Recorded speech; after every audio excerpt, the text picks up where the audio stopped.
everybody. Welcome.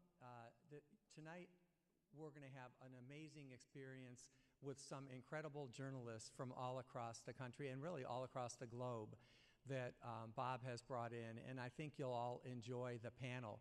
But we're also here tonight. Oh, I'm sorry, I forgot to say, my name is Victor Bashini. Yeah, I work at TCU. Been here for a while now, and but tonight we're also celebrating the 10th anniversary of the naming of the Bob Schieffer College of Communication, and this is a big deal for us.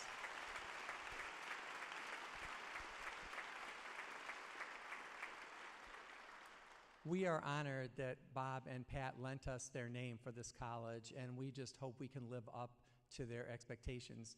And I think what they're doing in the college is just incredible. Bob, of course, is a graduate of 1959 and is probably, in my opinion, the most credible journalist out there. And so we feel it's important to have his namesake associated with our students. Now I'm about to introduce you to the person who's really going to tell you what's going to happen tonight, and that's Dean Christy Bunton, our amazing Dean of the Bob Schieffer College of Communication.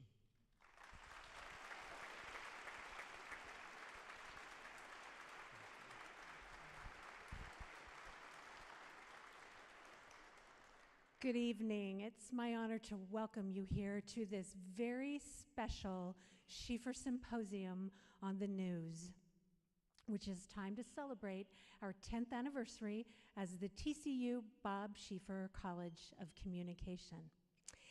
Now, I assume some of you have never attended a Schieffer Symposium, but I also know that some of you may have attended 11 Schieffer Symposia.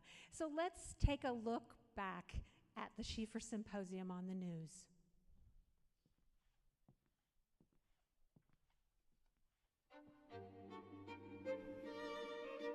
The Schieffer Symposium on the News was born in 2005 when Texas Christian University named its journalism program for Bob Schieffer.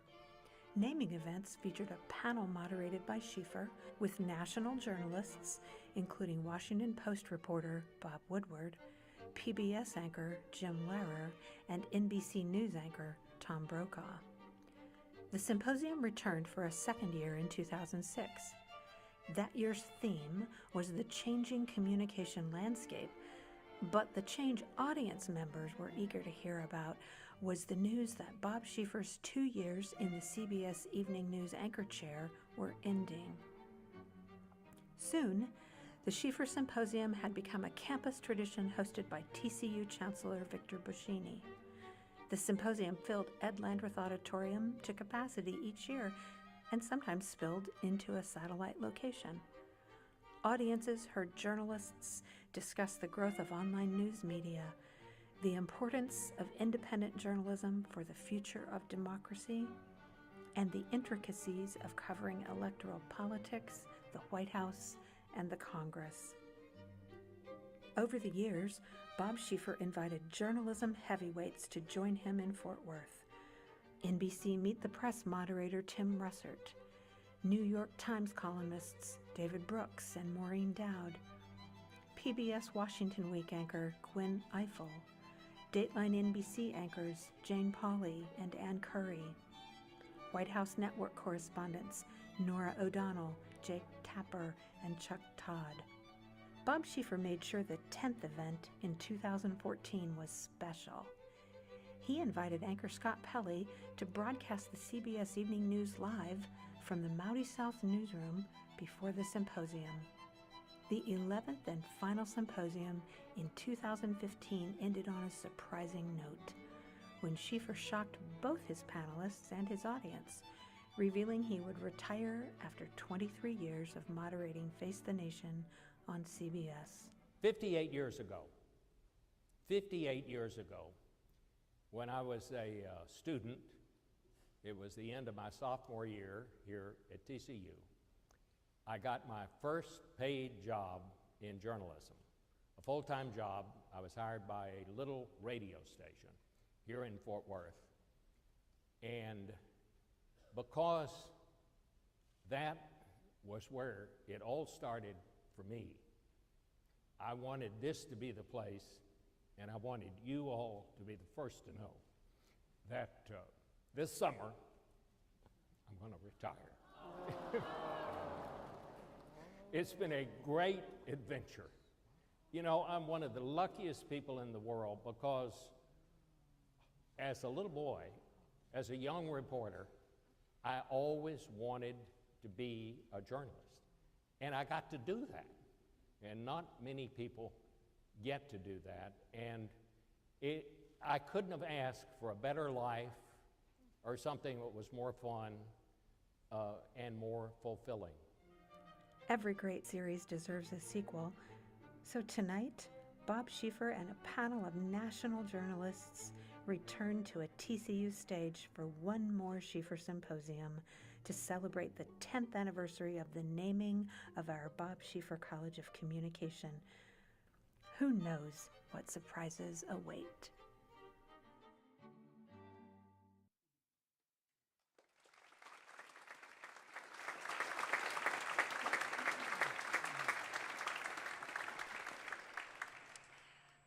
I could tell you many things about Bob Schieffer. I could tell you, for example, that he's interviewed every president since Richard Nixon. I could tell you that he moderated 3 live presidential debates. I could tell you that he covered the White House and the Congress and the Defense Department. I could tell you today, of all days, that he spent 23 years as moderator of Face the Nation, which is celebrating its 69th birthday today. But what I want to tell you is that we are proud as a college to be named for Bob Schieffer because he is a person of integrity who sets an example for all of our students who are training to be professional communicators. He is a person of integrity who keeps his promises, including a rather famous promise about wearing purple socks. So tonight, in signature Schieffer style, I hope you will join us in welcoming Bob Schieffer.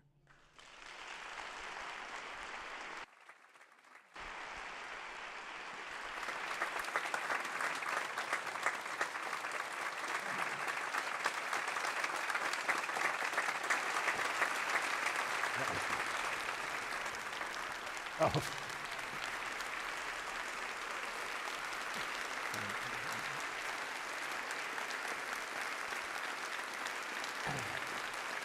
Thank you.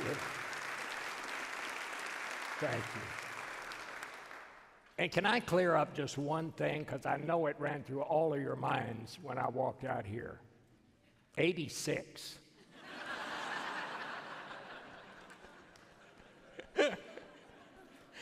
I tell you, these recent years, I feel like I'm playing with house money. I mean, I have been out in this world now for 86 years, and I've just had the most wonderful life, and CBS was so much a part of it, which is why this means so much to me that you all came out here tonight. I want to first say thank you to Chris Button. Not for just her nice words tonight, but for the work that she has done to make this college what it has become today. And I want to tell you, they put my name on the title, but she's the one and this wonderful faculty that she put together that came up with the work that made the Schieffer College of Communication something that not only I, but I think all of us can be very proud of what she's done. I'd just like to give her a little hand.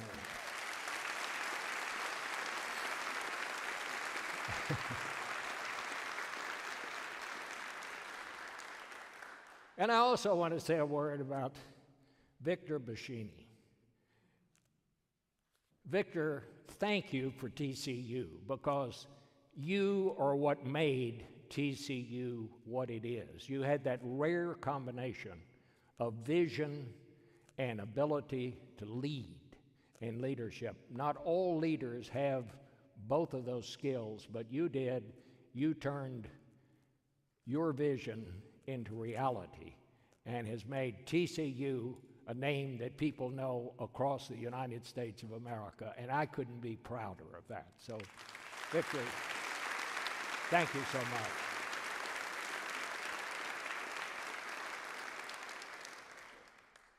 We got a lot of birthdays to celebrate tonight. TCU is 150. The Schieffer College is 10 years old with that particular name. And how about this? On November 3rd, 69 years ago, Face the Nation had its first broadcast. Now, how about that?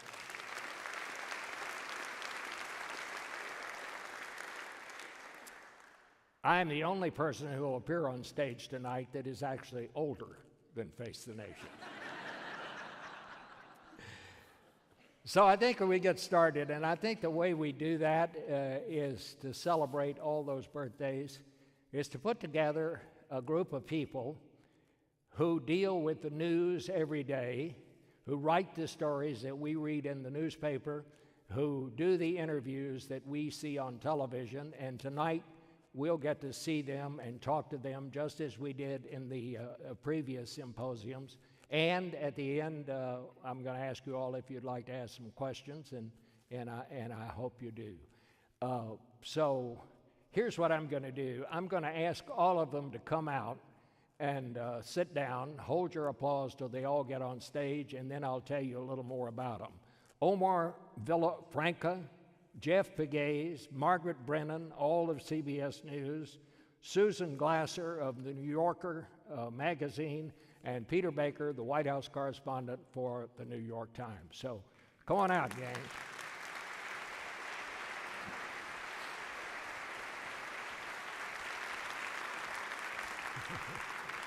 Thank you very much. Thank you, Susan.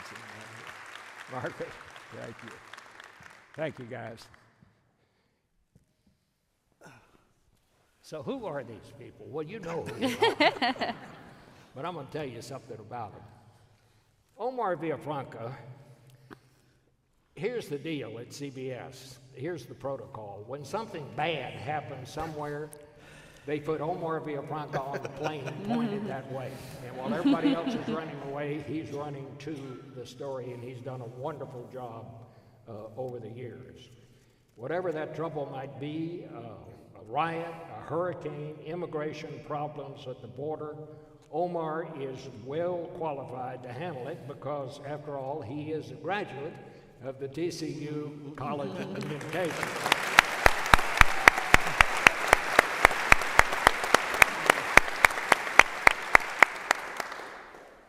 And like all of us covering the news these days, he knows the importance of keeping down costs. When I called him up and invited him to be on this broadcast, he said, "Oh yeah," I said, "this will be great for you. You won't have to buy me an airplane ticket." Which, of course, he does as part of our Southwest Bureau at CBS News. He first reported on the ground everything from riots in Ferguson, Missouri, to race-related murders, to the destructive paths of Hurricanes Harvey, Maria, and Michael. He's covered the immigration issue on the Texas border, and we're sure going to ask him about that. And he's tracked that story all the way to El Salvador. He's a native of San Antonio. He learned his craft at local stations in Oklahoma and Texas, joined CBS News in 2014, and Omar and his wife came tonight in their own car. And I laugh every time I think. Jeff Pegues is the CBS News Justice and Homeland correspondent based in Washington. His most recent story that he covered, and he covers a lot of tough stories like this, was the shooting in Maine. So we'll sure want to ask him what the latest is on that.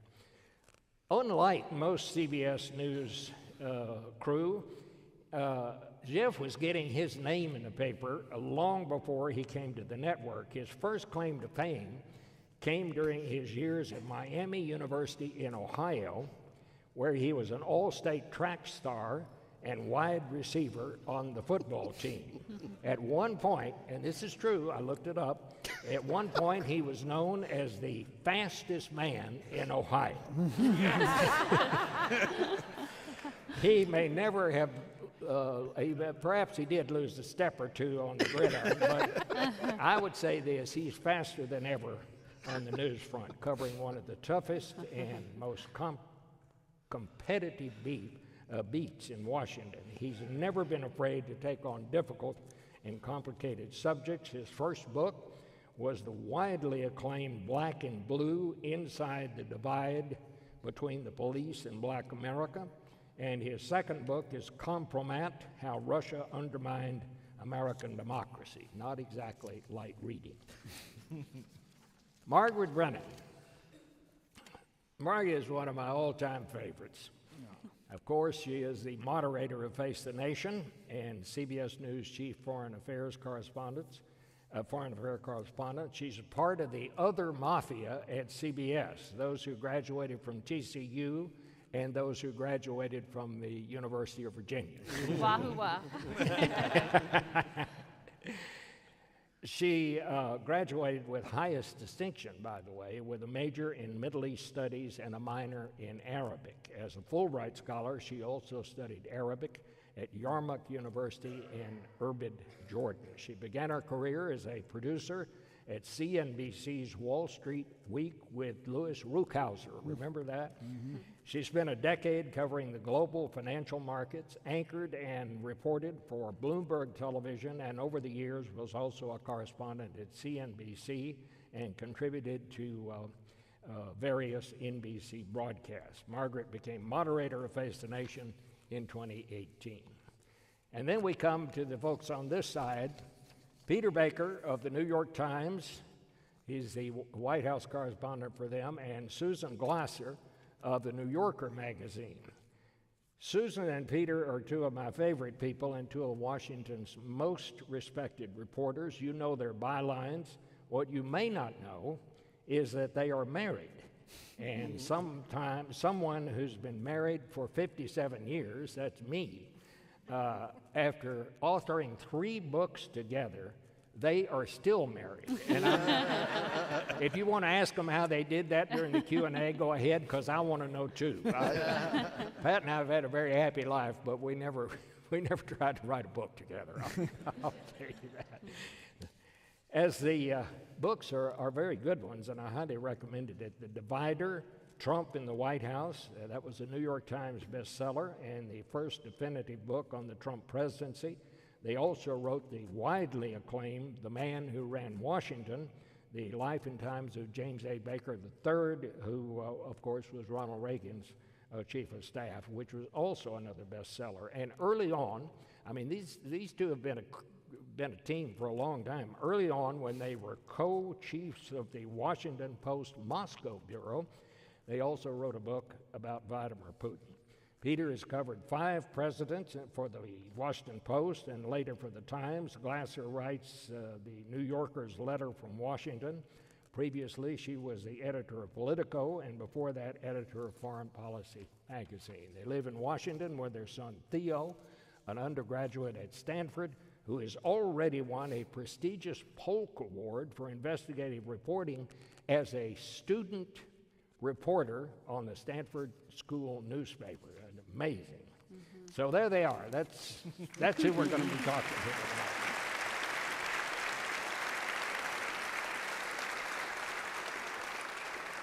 So I was trying to think, with so much going on, somebody was kidding me the other day and pointed out that my career had spanned 1/4 of American history. Now, I'm going to go back and check that out, but that's what I was told. But I have to say, because I have seen a lot, I have to say, once you get past World War II, I cannot think of a single year in the United States where we have faced more complicated and difficult problems than what we are facing today.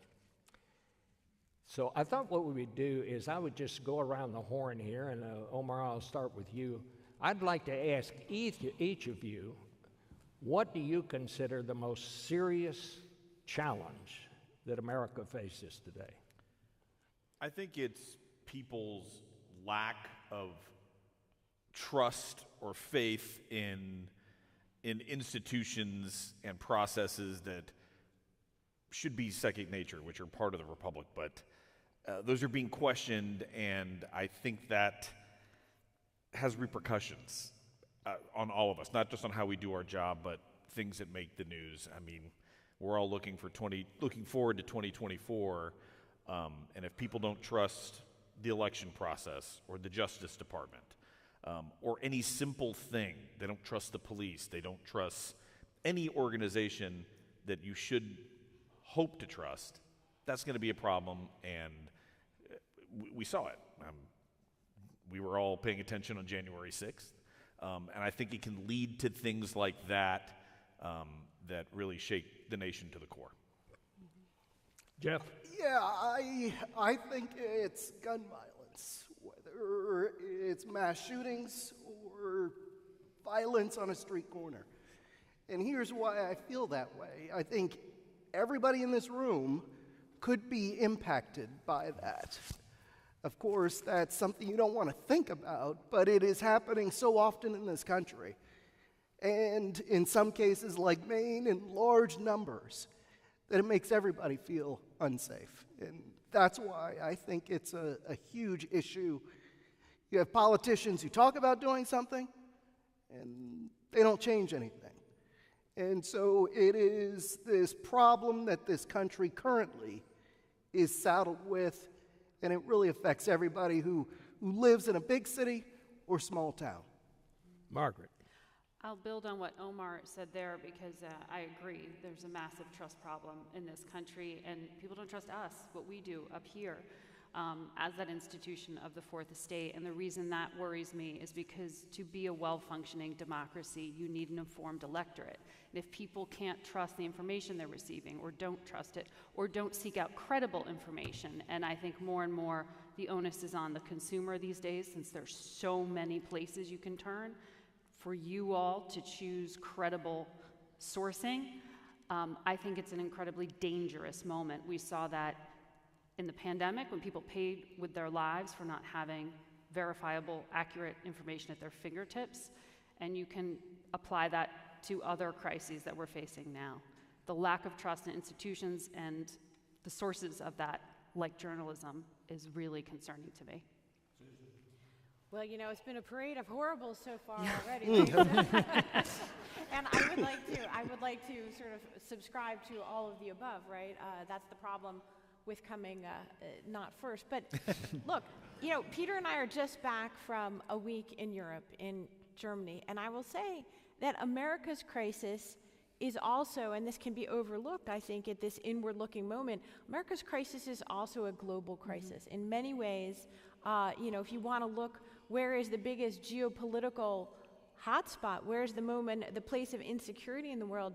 I would argue that it's actually not in this horrible war that we're seeing erupt again in the Middle East. I would say that it's in this room and in all the other rooms where we're having conversations about the state of American politics headed into this presidential election year. You know, we have seen the unraveling of un-American-led international order and nothing that has really emerged to replace it. That has made this, I think, a time of, you know, incredible volatility and uncertainty globally. I think we're likely to see more conflicts erupt as powers, whether they're regional actors or great power competitors to the United States like China and Russia, test the boundaries of a system that doesn't have the kind of leadership. And, you know, it's really notable that you have President Biden who came in, he said that he was going to restore, you know, credibility to American leadership.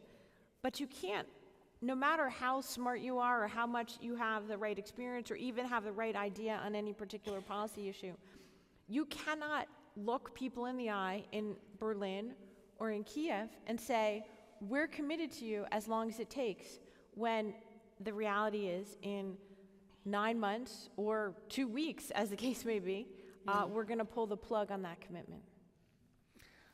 Coming last, all the good ones are taken. I would wrap all those together, I guess, and say I think that America is going through an identity crisis right now.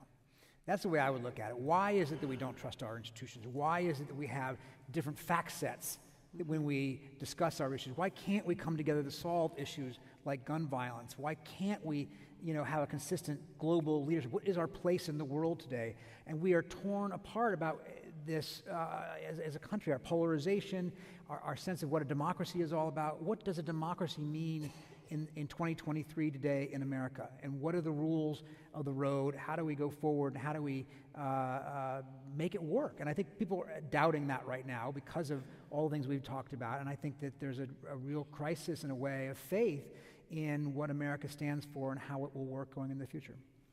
I want to, as we get into this, because I'm fascinated to hear this, one of the things that led to this, I think there are a lot of things that have led to it. I think we have the negativity, especially in television commercials and in our politics today. You just keep battering at things, and I don't care. I mean, both parties do it. You just keep battering at someone and battering at someone. And if all a visitor from outer space knew about American politics was what he saw in television commercials, he would think that we were ruled by deviants, crooks, thugs, people who are mentally unbalanced. I remember in the 2020 campaign, there was somebody accused of bedwetting. I mean, that's how bad that this is. And if you go through that over and over again, it has an impact. It causes people to lower their own standards about what they think is acceptable, and that sort of thing. And the other part is you mix that in with the fact that we are right now in a transition stage of figuring out where we get our information. Mm-hmm. You know, when I was a kid growing up in Fort Worth, we had the local newspaper.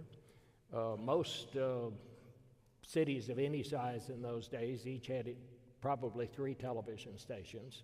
Some might have had an independent. This was before cable. And then you had the Saturday Evening Post and Time and Newsweek magazine, and all of us got our information from those sources. Yeah. We were all getting this information from the same sources, and then from that information, which is kind of the primary data, we formed our opinions. Mm-hmm. And so it was easier to have an opinion when you were working from data that came from limited sources. Well, now, do not only we not all get our information from the same sources, everyone brings their own source to the argument. And so none of us really know where Peter gets his information. He doesn't know where I get mine or where Omar gets his. And I think that has complicated this whole situation of trying to come to some sort of reasonable agreement. Absolutely. Would anybody else want to comment on that? I would say, I agree with you. I think social media, while it started off as a great idea in Tahrir Square, it's kind of been manipulated to the point where it's spreading a lot of misinformation. And you talked about one of my books, and that's what certainly concerns U.S. intelligence agencies in terms of China and TikTok, and even now spreading false information to people, many of our young teenagers. Mm-hmm. But there are other platforms out there, of course, that are part of the problem. And then you have so many different platforms, so many different stations on television, and we spend so much time talking about negative things. But one of the benefits of getting out into the country, even amidst tragedies like Maine, you do see the goodness in people in this country. You know, I live in Washington, and sometimes you feel like you're in this constant political bubble. But if you get out of these cities like Washington, and I was born in Washington, so I can talk about it this way, you see that there is a lot of good in this country. Good people, good solutions to problems. But unfortunately, all of that is getting drowned out by the discord in Washington, or the mass shootings, or the shootings in some cities that have disturbed neighborhoods. So, you know, I agree with you, Bob. There is this different version of America than even when I was growing up, you know. Let me piggyback on what Jeff said. I think also with all the different forms of communication and news that we get, I think the rate of consumption, I'm not sure it's healthy. I kind of compare it to fast food. It's convenient, it's there, but it's not really the best for you. And we all know that. But when you get filled up on it, the really good stuff with context, with source data, that should be trusted, that has been vetted, it's already been consumed elsewhere, and an opinion is already made up. And that is tough, especially for, I call myself an outdoor cat. I'm not really indoors much. I realized that I was not in a Washington, D.C. crowd when I showed up and I saw all the suits, and I was like, But with that, with the rate of consumption of information, it's sometimes difficult to talk to people to say, like, no, hang on, out in the field, this is actually a factually correct part. But they're already full on junk food. Yeah. And you can't, they don't want to hear proper information with source data from sources, and it's difficult. You know, if there's one thing it's true, it is that we always use the technology before we fully understand it. And as the first example of that, I would cite social media. Yes, we can send truth around the world and back in 2 or 3 seconds, but we've also made it possible for all the nuts to know where each other are. Yeah. And I think that has made a significant impact on this whole idea of credibility. Let's talk about some of the specific things here. Let's talk a little bit about Ukraine. Maybe we should start those. Let's start with Israel and what the situation is there. Peter? In Israel. Yeah, I was on Air Force One with President Biden when he made his trip there several days after the horrific Hamas attack. And even though I was only on the ground for a very short time, being in the room with him, you got a sense of what a traumatized nation this is. For them, this was 9/11 plus. And that informs, of course, our understanding of what has happened since.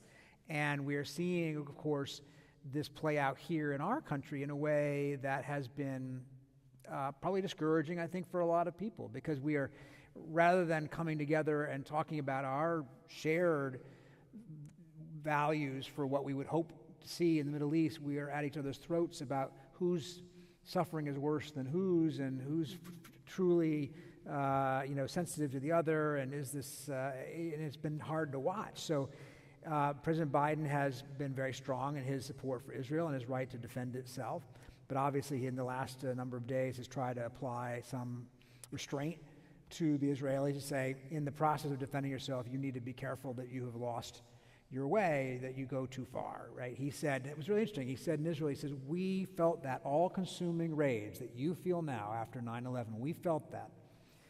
But don't use that to surrender to primal feelings and make mistakes the way we made mistakes after 9/11. He didn't say what he thought the mistakes were, but I think obviously Iraq would be high on his list. He voted for it and then came to regret it.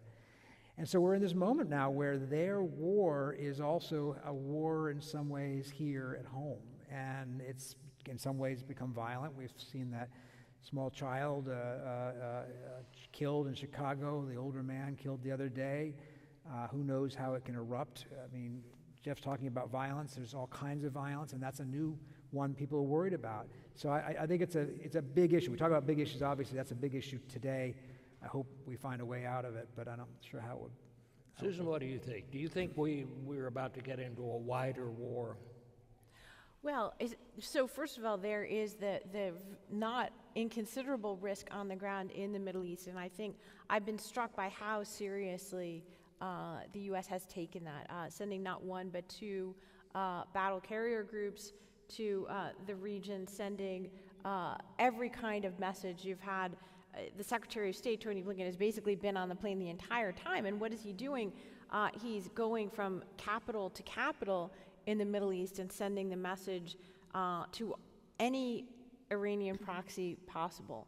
You know, don't just jump in here. This is not a free fire moment. And one of the things that is at the backdrop, but you don't hear it mentioned as much, and I think it's very important, is that this is not just a kind of regional outbreak, and it even differs arguably from previous Middle East conflicts. We've all seen a lot of them, unfortunately, in the sense that it's a venue of competition right now with China. So you'll often hear, well, this is distracting from the U.S.'s top foreign policy goal. Its long-term rival, its long-term competition is with China. That's why we have to sort of pull back from other regions of the world.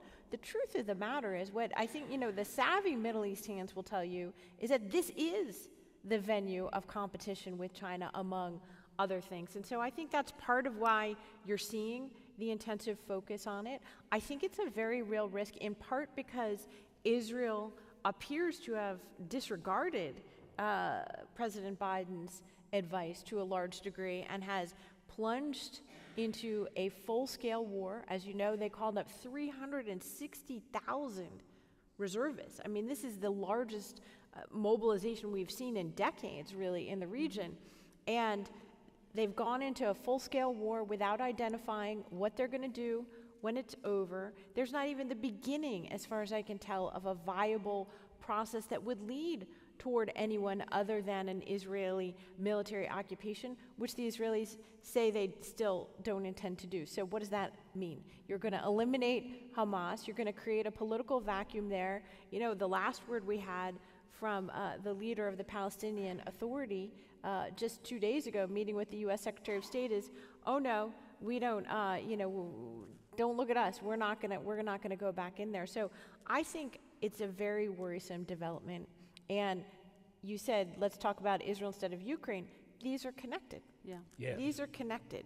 And remember, who is it that Russia is friends with in the region? Who is sending drones to attack the Ukrainians?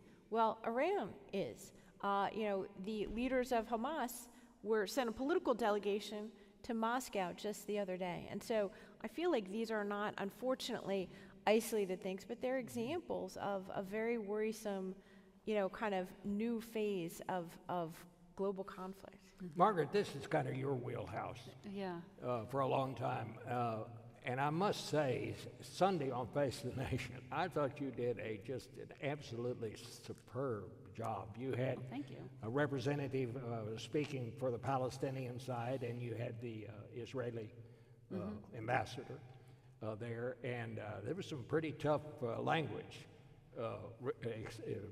exchange there between you and both of them. What's your take on all this right now? I think we did our job because no one was happy with me at the end of the show. But I also, before I go any further, I want to make sure that I say thank you to TCU for providing us not just Bob, but so many great graduates, including Richard Escobedo, my producer, who's right there, who is one of the reasons why on Sundays we are able to do what we do. And in this environment where there is lack of trust, I am keenly aware of how much I have to be able to fact check on the fly, and that I can't get it wrong because I feel that hanging over my head. But on the Middle East, look, I've always been fascinated by the region, but I will say with Ukraine and Israel, it brings into focus again, the stories we tell ourselves about who we think we are in the world and what we want to be in the world as a country. And it's a really interesting example of this for President Biden, who has held up democracy versus autocracy, Western values with Ukraine, this heroic Zelensky, defying them all. And that's one of the things that's so interesting to watch, is the debate over the morality of what is the right to defend yourself. And watching Secretary Blinken Saturday stand in Amman next to the Egyptian and the Jordanian foreign ministers and having them say, how is not killing 9,000 people defending yourself? When is it too much? Why are those lives not valued the same way as this? These are tough issues that need to be talked about and people are desensitized to. And that's one of the things that also adds to the emotion around this, is because you look at those stories, that 6-year-old boy, God bless his family, and you go, how did someone get so riled up in Chicago, who has no direct stake in this, and do something so hateful to a child? This idea that conflicts aren't global, but they set off this emotional reaction that gets injected into our politics. And by the way, Israel is a unique situation with our politics. And we should ask ourselves about what we stand for with all the military aid we provide to any country in any conflict. We have laws that make sure that those questions are asked about, not just with Ukraine aid, which you're hearing in the Republican-led House be scrutinized over, do we know where every bullet has gone? Do we know where every bit of aid? We have laws that do that also in terms of human rights abuses, the Leahy Act laws. And there are differences sometimes, Israel's one of them, in how that oversight is enacted. It's actually a very unique case because the United States has been so forceful for so long in its backing of Israel. And that's one of the questions that I think we're going to hear raised more and more with this extra $14 billion that President Biden's talking about is, are there strings that are going to start to get attached? Are these conversations about how far is too far? And are you listening to the president or not when he says, give me a short-term pause here? That stuff's that's gonna be with us politically for a little bit. But it brings into that conversation around the politics of it something I think a little bit more heated and emotional. It's very, very hard to watch those pictures right now. And it is hard on Sundays, and we make sure that we bring you those reports from the region because our colleagues are out there consuming this on the front lines and living through it, by the way. How did you prepare yourself for Sunday's broadcast? Arguably, I studied the Middle East for a very long time, so I was prepared for that part of it in some ways. But for each week, we deep dive. And I am a consumer of a lot of different information. I probably drive producers crazy asking for all that stuff to be brought up to date because I feel the weight of this moment. I feel the heat of our politics. I feel that every week breathing down our necks of you did do this, you didn't do that, did you get this, did you fact check? The thing that'll drive me crazy, Bob, is if I go, I didn't get that, I didn't correct that. I know that. And I don't. I know the feeling. I know you know it because you go, gosh, and somebody turned off that television set and they didn't learn something, they were misled or something. That's the thing I don't want. Or the one clip that lived. The one, yeah, and you know all the conversations that happen behind the scenes, arguing of what needs to be in and what can be cut. Those are the conversations we have going into Sunday. And so there's a lot of research that we do, and I try to read everything, watch everything, listen to everything I possibly can. It's like cramming for an exam. Only you can't get it done on the night before the exam. No, you definitely can't. It's all week long. It's the same as school. It's the same, yes. Follow the same thing. Very true. I think a lot of people wonder,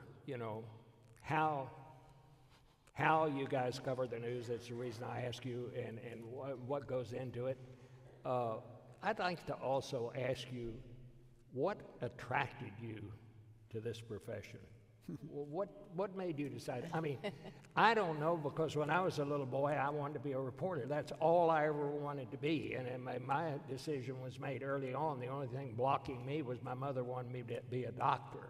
I tell you, if you saw some of the grades I made in science, you'd know why that dream did not come true. But she came around, and she was my biggest booster. But how did you, let's just go around. I'd like to know how each of you decided you wanted to be reporters. Well, I either wanted to be an engineer or a journalist. Very different. And I remember sitting there in an AP physics class with a TI-85 calculator. It wasn't on your phone, kids. This was an actual big calculator. And I remember thinking, I never want to hold this thing again ever in my life. I'm looking down, I'm not looking up. And so I fed into the journalism side. I was always looking at things, reading things. My wife is in the crowd, she'll tell you. I'm always like, what is that? What is this? It's a natural curiosity that drives her insane, but also it leads to questions, how things work. Why is this happening? Who is this person? And luckily my parents kind of fed that, like, okay, take it a step further. And for the kid who got in trouble talking in class all the time, I get paid for it now. Jeff, what about you? I'm going to keep this short because I could make this a long story, but I'll keep it short. I don't know what it is about parents wanting their kids to be doctors or lawyers. But I had parents who... I know all about Yeah, that. I know you do. And, I had that similar, not really pressure, but they wanted me to do better than they did. And, hey, why don't you be a doctor or a lawyer? And I considered it. But I also wanted to be a football star like the rest of the kids in Texas. But at 5'9", wink, in the playbook, or not the playbook, but the program. We may want to just check the accuracy. What do you mean? You're the one telling everybody that I was the fastest man in Ohio. Well, I know that. And I love it when he does that. But I realized my junior year in college that, gosh, playing football hurts. It really hurts. And I was tired of practice. And I just happened to be walking by the TV studio, and there was a sign out there saying auditions. And I walked in, and the professor, I tried out. The professor said, you know what, I think you have a future in this business. And that was it. And the rest is history. But it cracks me up because today's students, they know exactly what they want to do. And we're, TCU students, UVA students, they come to CBS. They know your son. They know exactly what they want to do with their lives. And I was sort of drifting around, and I fell into this, and it worked because I'd lived overseas in Africa for the first 13 years of my life, and I just love getting to know people that I wouldn't otherwise meet. And that's why I love this job, and I wouldn't call myself an outdoor cat. But like Omar, I like getting out and talking to real people. All right. And so that's why I got into this business. It's a good answer. Margaret? I didn't know. I was at the University of Virginia. I did Foreign Affairs, Middle East Studies. I minored in Arabic, and I didn't know what I wanted to do with it. And I thought generally I'd be like a diplomat, but I didn't know what that was. And my father told me I should earn a living, then go save the world. And so he wanted me to go into banking like he had done. And I just knew I wouldn't be happy doing that. My mom was the one who said, you were always complaining, watching the news. And she let me watch a lot of television news. She also blames herself or credits herself. I don't know which one it is for it. And I tried it out. She's like, go try it. Go intern at CNN. I did one summer, lived with my aunt and uncle, an unpaid internship, and commuted in and loved being in a newsroom. And I caught that fever, so to speak, of just being able to pick up a phone and talk to these correspondents all around the world. I thought it was the coolest thing. Christiane Amanpour walked through the newsroom, and it was like, I couldn't speak. I was so overcome with just being so impressed by what rock star she was, and being able to talk to all these people who had seen the world and written that first draft of history. I was like, this is cool. I want to try this. That's great. Well, that's right. It beats working for a living. That's the real secret. We try not to let it out too much because we don't want people to know. But, if you have that natural curiosity, if you're just a lifelong learner, like imagine every day really getting to learn something new. And, Peter and I met in the newsroom of the Washington Post. They sent us, we wrote about politics.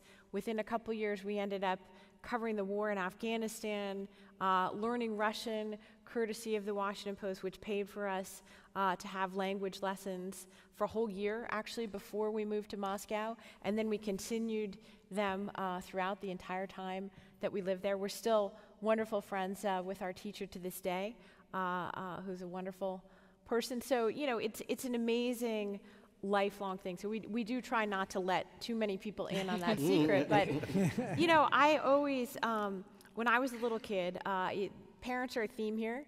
My dad really wanted to be a journalist. He loved newspapers. He loved reporting. His father did make him go to law school. And I think he couldn't have been more excited, that I was a journalist. And actually, a couple of my other siblings, my brother works at the Los Angeles Times, and then I married Peter. Let's just say that it was extremely exciting to my father to have not one, but two journalists in the family. Peter? True? Yeah, no, he says, I got an ink guy. He said That's true. He really liked it. Peter was a dinner. print newspaper guy. Got an ink guy. I was lucky. My parents never tried to tell me what to do, which is great. I was one of those people who knew early. I remember in third grade, my teacher said, you should be the editor of the class paper, and I just loved it. It was so much fun. It was what Susan and all of you guys have said, like, this is fun. You get to learn things. You get to meet people.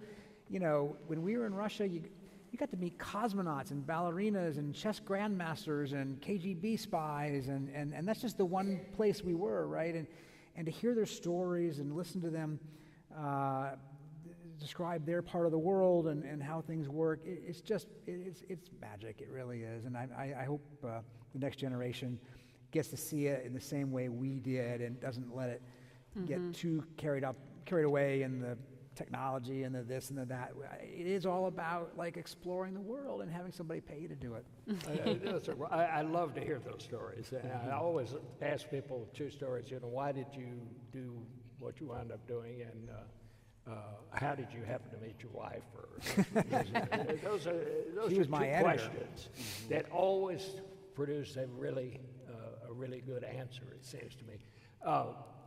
I think we have to talk a little bit about the war in Ukraine.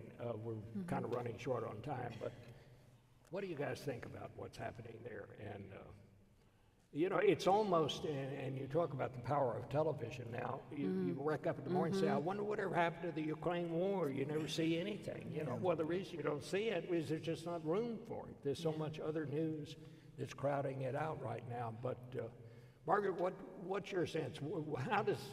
How does that end? That is the billion-dollar question. We had the ambassador from Ukraine on the program on Sunday because we wanted to make sure we don't lose track of it. And by the way, it is going to be such a big domestic political argument, already is, but particularly in the next few weeks, as Congress has to decide what to do with this massive quad package of over $100 billion that the president has asked for. Only part of it is Ukraine. It's Israel, it's border, it's also investing in rebuilding weapons facilities and things like that for the United States. So it's money going to the Pentagon as well. But anyway, in terms of what's happening on the battlefield, there's this back and forth over stalemate or not a stalemate, and who said what when. But one of the Ukrainian commanders gave an interview to The Economist and was very stark in some of the language he used, talking about the technological gap and the need to close it. President Zelensky was out this past weekend on another network also talking about the need to close the gap on air defenses, thinking that Russia has gotten stronger and complaining that the air defenses promised to them have not arrived yet. The F-16s won't make it there till next year. They're trying to borrow planes now from other countries since they don't have them yet. And air superiority is key in trying to win on the battlefield. And so they're stuck there. There's no, according to US officials, according to Ukrainian officials I speak to, maybe you have other better Russian sources, but no one seems to think Vladimir Putin is serious about negotiating anything anytime soon. So we're there. That's where we are. I'm glad. And if let's go to the students now and see if we have some folks out there that'd like to ask a question.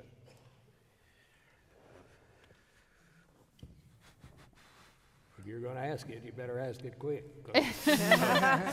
All right, right here. There are microphones down here.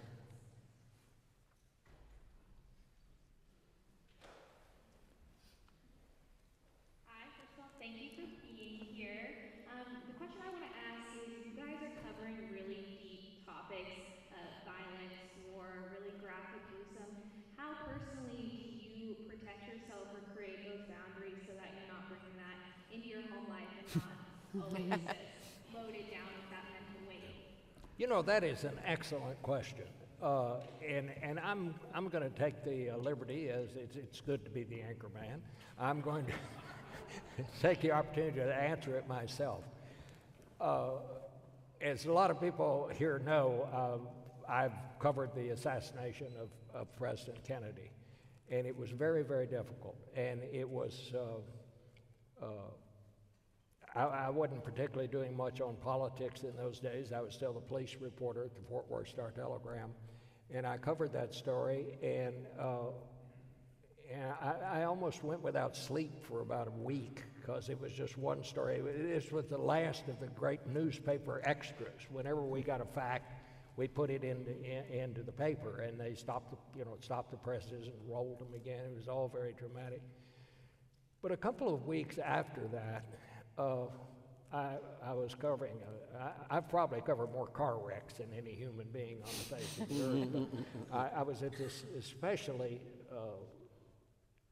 awful car wreck, and we were standing there. There were bodies all over the place, and you know, on the police beat, you see a lot of bodies. But I was looking at it, and I realized that I had no reaction to it. Whatever it is that causes one to have empathy, it just sort of went away, and I kind of didn't understand that, and that persisted for maybe another month or so, and then it came back. I guess I filled up the tank again with empathy, but it was amazing just for me to see the reaction that I had, which I didn't really understand, but I did come to understand that when you are covering these stories, you really have to be careful, you know, that you don't go too far. I mean, because it will infect you, and you want to be kind and do everything you can, but you have to understand that it is probably having some impact on you, and but that's a very good question. Breaking news. Oh, I've just got a note here. Some breaking news. This just in. CBS News estimates that Ohio voters will pass the constitutional protection for abortion amendment. And the second story going on tonight, the Kentucky governor's race is a toss-up at this point. So if anybody here wants to know that, that's the latest news on those two stories. Who else has a question out there? Yes, sir. Pleasure to meet you all.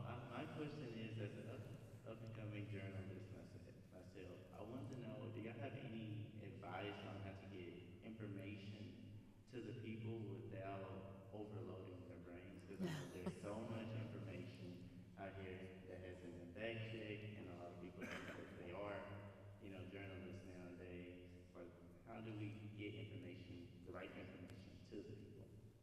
I think you have a great future as an editor, because that's what the editor always says. We need this shorter. We need this shorter. We don't have room for that. But it's a very good question. Somebody who wants to answer. I think it's a great question. And by the way, you got to shorten it. There's a saying, especially among writers, it's easier actually to write long than to write short. Absolutely. Give me more time and I'll get you the shorter version.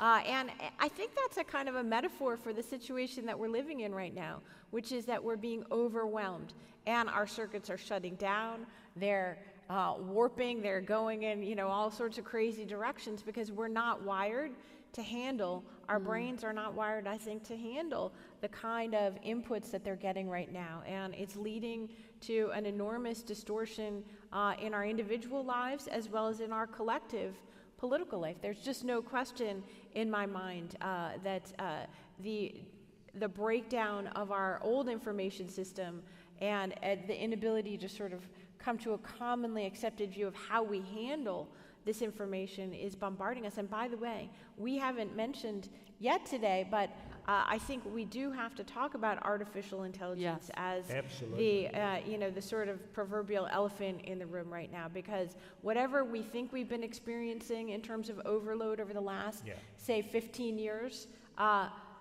a new era is already with us. We just haven't seen what the actual impact of that is going to be. And I think that it's going to challenge universities to the core, to not only educate people, but even to keep up with the basic premise, what we're educating them for. I already think that it is probably the major driver of a lot of the political dysfunction in the country. So I don't have an easy answer for you, but I think it begins with asking the right questions. Absolutely. And this is a really important one. All right. What I notice is people are tuning out. Well, one thing I would add to that is that I was talking to the tall woman in purple who handed Margaret the note to Bob is Elizabeth Campbell, who TCU grad as well. But she's a producer in the field, and her and I have actually had a discussion on this, is that sometimes you don't need to dress up the information. There's a lot of bells and fireworks that people want to dance around it. If it's I'll use another food analogy because I'm hungry. If it's a good steak, just give them the good steak.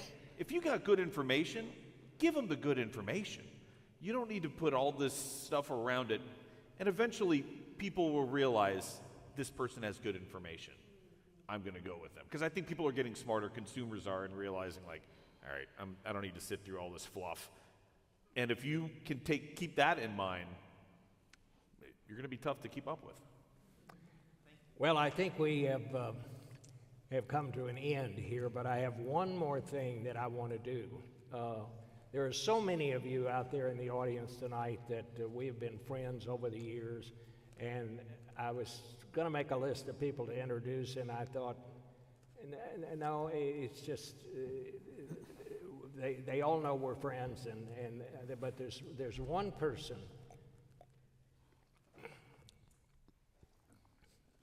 who, if we treated everybody fairly, would get a co-byline on everything that I've ever done. And that would be my wife, Patricia Penrose Schieffer.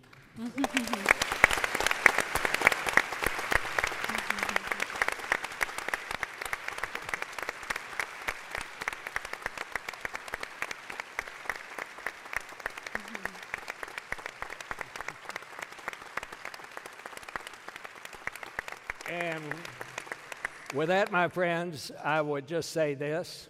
Let's all go out and have a party and go Frogs. That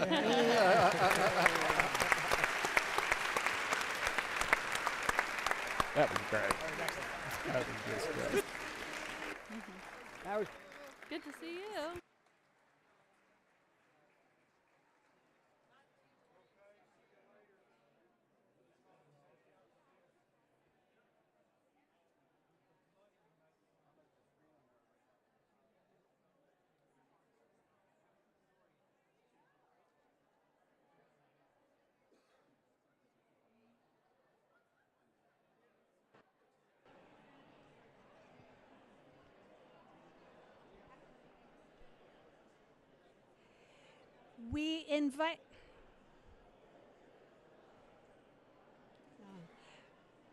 We invite you to join. We invite you to join us on the